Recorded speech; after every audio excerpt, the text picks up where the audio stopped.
The Iron Spirit, Kabir's Journey to Overcome. In a small town nestled between rolling hills, there lived a young boy named Kabir. From the time he could walk, he had one dream: to run. Not just run, but to be the fastest runner his town had ever seen. He dreamed of crossing finish lines with cheers echoing in the air, of feeling the wind rush past him as he pushed his limits. But fate had a different plan. At the age of 10, Kabir was in a terrible accident. A reckless driver lost control, and in a moment of chaos, Kabir was struck while crossing the street. He survived, but his right leg was badly injured. The doctors did everything they could, but the damage was severe.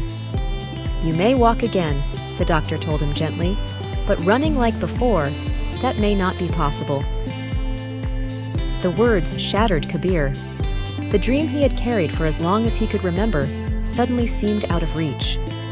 For months, he stayed indoors, staring at his running shoes, collecting dust in the corner of his room.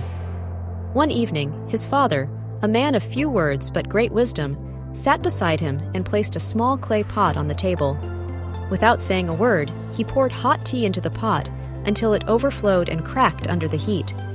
The pieces fell apart. Then, he took another pot, this one made of iron, and poured the same tea into it. The iron pot remained unbroken. Kabir watched, puzzled. "What does this mean, Papa?" he asked. His father smiled and said, "Fire does two things. It either breaks you or it makes you stronger. You have a choice. Will you be the clay pot or the iron one?" That night, Kabir made his choice. The next morning, he forced himself out of bed and took his first step outside. It was painful, but he didn't stop. He practiced walking, then jogging, and then, even when his legs ached, he kept going. Every day, he pushed himself a little further. The whispers in town were relentless. "Poor boy," they said. "He should stop before he hurts himself more." But Kabir didn't listen. He wasn't running for them. He was running for himself. Days turned to weeks. Weeks turned to months. The pain remained, but so did his spirit. He fell. He stumbled. He cried. But he never quit. 1 year later, the town held its annual marathon. Kabir stood at the starting line. His heart pounded.